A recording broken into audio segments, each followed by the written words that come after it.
BRS MLC కవితకు ED కస్టడీకి ఇచ్చింది ఢిల్లీ రౌస్ అవెన్యూ కోర్టు. ఈ నెల 23 వరకు ఈడీ కస్టడీకి అనుమతిచ్చింది. 7 రోజుల తర్వాత మళ్లీ వచ్చే శనివారం మధ్యాహ్నం తిరిగి కోర్టులో ప్రవేశపెట్టాలని ఈడీని ఆదేశించింది రౌస్ అవెన్యూ కోర్టు. కస్టడీ సమయంలో రోజు కుటుంబ సభ్యులు అడ్వకేట్లను కలిసేందుకు కోర్టు అనుమతించింది. బీఆర్ఎస్ ఎమ్మెల్సీ కవితకు ఈడీ కస్టడీకి ఇచ్చింది ఢిల్లీ రౌస్ అవెన్యూ కోర్టు. ఈ నెల 23 వరకు ఈడీ కస్టడీకి అనుమతించింది. 7 రోజుల తర్వాత మళ్లీ వచ్చే శనివారం మధ్యాహ్నం తిరిగి కోర్టులో ప్రవేశపెట్టాలని ఈడీని ఆదేశించింది రౌస్ అవెన్యూ కోర్టు. కస్టడీ సమయంలో రోజు కుటుంబ సభ్యులు అడ్వకేట్లను కలిసేందుకు కోర్టు అనుమతించింది. బీఆర్ఎస్ ఎమ్మెల్సీ కవితకు ఈడీ కస్టడీకి ఇచ్చింది ఢిల్లీ రౌస్ అవెన్యూ కోర్టు. ఈ నెల 23 వరకు ఈడీ కస్టడీకి అనుమతించింది. 7 రోజుల తర్వాత మళ్లీ వచ్చే శనివారం మధ్యాహ్నం తిరిగి కోర్టులో ప్రవేశపెట్టాలని ఈడీని ఆదేశించింది రౌస్ అవెన్యూ కోర్టు. కస్టడీ సమయంలో రోజు కుటుంబ సభ్యులు అడ్వకేట్లను కలిసేందుకు కోర్టు అనుమతించింది. దీనిపై మరింత సమాచారాన్ని ఢిల్లీ నుంచి మదార్ లైవ్ ద్వారా అందిస్తారు. మదార్, ఎమ్మెల్సీ కవిత కేసు విచారణకు సంబంధించి అప్డేట్స్ ఏంటి? కస్టడీ పైన ఒక క్లారిటీ అయితే వచ్చింది. 7 రోజుల పాటు ఆమె ఈడీ కస్టడీకి విధిస్తూ Rouse Avenue court magistrate M K Nagpal తీర్పునైతే ఇచ్చారు. కొన్ని షరతులతో కూడినటువంటి ఈ కస్టడీని అయితే ఇచ్చారు. అంటే ఆమె కొన్ని మినహాయింపులు, అంటే ఫుడ్ విషయంలో కావచ్చు, లేకపోతే ఫ్యామిలీ మెంబర్స్ కలవడంలో న్యాయవాదులు కలిసేందుకు అనుమతిని అయితే ఇచ్చారు. ఇంటి దగ్గర నుంచి ఆమె ఆహారం తెప్పించుకునేందుకు వెసులుబాటు ఇచ్చారు.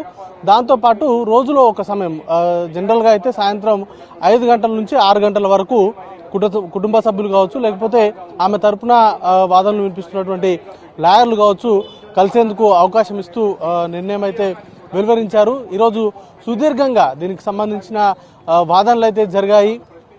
ఇటు ఈడీ తరపున వాదనలు కావచ్చు, ఇటు కవిత తరపున వాదనలు అనేది కూడా సుదీర్ఘంగా సాగినటువంటి పరిస్థితి. మధ్యాహ్నం లంచ్ బ్రేక్ తర్వాత కూడా సుమారు ఒక ½ అన్ అవర్ పాటు వాదనలు అనేది కూడా నడిచాయి.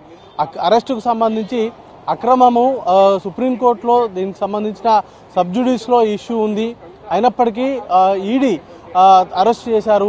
అరెస్ట్ చేసేటువంటి సమయంలో వ్యవహరించినటువంటి తీరు కూడా సరిగా లేదు అనేటువంటి అంశాలను లేవనెత్తుతూ ఈ అరెస్టే అక్రమము, 19వ తారీఖు సుప్రీంకోర్టులో దీనికి సంబంధించిన ఆమె దాఖలు చేసినటువంటి పిటిషన్ పైన విచారణ అనేది కూడా జరగబోతుంది. కాబట్టి ఆ లోపు ఎలాంటి బలవంత చర్యలు తీసుకోమంటూ గతంలోనే సుప్రీంకోర్టు ముందు ఈడీ చెప్పుకొచ్చింది. కానీ వారు ఇచ్చినటువంటి ఆ మాట మేరకు వారు నడుచుకోలేదు. ఈలోపే అరెస్ట్ చేశారు. ఈడీకి సంబంధించిన ఇన్వెస్టిగేషన్ ఆఫీసర్ల మనసులో ఏదో ఉంది, దా మేరకే ఇలాంటి బలవంతపు చర్యలకు అయితే పాల్పడ్డారు అనేటువంటి వాదనలు ఇటు కవిత తరపున న్యాయవాది విక్రమ్ చౌదరి వాదనలు అనేది కూడా వినిపించారు. దాంతోపాటు కంటెంప్ట్ ఆఫ్ కోర్టుకు సంబంధించి కోర్టులో ఉన్నప్పటికీ ఈడీకి సంబంధించిన అధికారులు ఆమెను అరెస్ట్ చేయడం అనేది కూడా తప్పుపడుతూ వాదనలు అనేది కూడా నడిచాయి.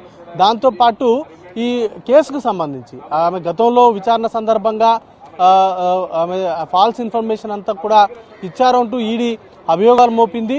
ఆమెకు సంబంధించినటువంటి కస్టడీ కోరుతూ ఒక పిటిషన్ అనేది కూడా దాఖలు చేశారు. 10 రోజుల పాటు ఈడీ కస్టడీకి ఇవ్వాలి. ఎందుకంటే లిక్కర్ స్కామ్కు సంబంధించి చాలా కీలకమైనటువంటి అంశాలను అందులో పొందుపరిచారు. అలాగే ఈరోజు జరిగినటువంటి వాదనలో కూడా ఆ అంశాలను ప్రస్తావించారు. ముఖ్యంగా ఈ కేసుకు సంబంధించి 3 వ్యక్తులు, అరుణ్ రామచంద్ర పిల్లై, అలాగే విజయ్ నాయర్, దాంతోపాటు మరొక వ్యక్తి ముఖ్యంగా శరత్ చంద్రారెడ్డి, దాంతోపాటు మాగుంట రాఘవ, ఈ వ్యక్తులు ఇచ్చినటువంటి స్టేట్మెంట్లు, ఈ వ్యక్తులతోటి ఆమె సీఏగా ఉన్నటువంటి చార్టెడ్ అకౌంట్గా ఉన్నటువంటి మాధవ్ గోరుంట్ల, ఈ వేరిచ్చిన బుచ్చిబాబు గోరుంట్ల, ఈ వ్యక్తులు ఇచ్చినటువంటి స్టేట్మెంట్ల ఆధారంగా ఆమెను అదుపులోకి తీసుకున్నట్లుగా కూడా చెప్పారు. దాంట్లో చాలా క్లారిటీగా గతంలో మాగుంట రాఘవతోటి ఇటు ఆయన సీఏ చేసినటువంటి చాటింగ్కు సంబంధించినటువంటి వ్యవహారాలు కావచ్చు, అలాగే శరత్ చంద్రారెడ్డి ఇచ్చినటువంటి స్టేట్మెంట్, ఆయన అప్రూవర్గా మారుతూ ఇచ్చినటువంటి స్టేట్మెంట్, ముఖ్యంగా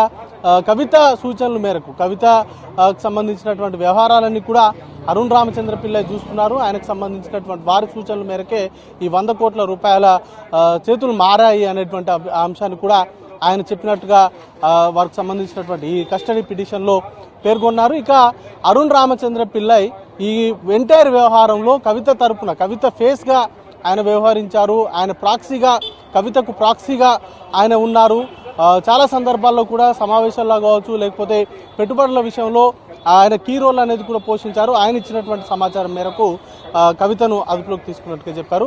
దాంట్లో చాటింగ్స్లో కూడా 33% లాభాల్లో వాటా అనేది మేడంకే చేరుతుంది అనేటువంటి అంశాన్ని ఆయన చాట్స్లో బయటకు తీసుకొచ్చినట్టుగా కూడా చెప్పారు. దాంతోపాటు ఈ ఎంటైర్ వ్యవహారంలో ఫోన్లకు సంబంధించిన డాటా రికవరీ అనేది కూడా చాలా క్లిష్టంగా మారింది. మొదటిసారి తాము కవితకు నోటీసులు ఇచ్చినటువంటి సందర్భంలోనే ఆమె దగ్గర నుంచి రికవరీ చేసినటువంటి ఫోన్లలో 4 ఫోన్లలో పూర్తిగా ఫార్మాట్ చేశారు.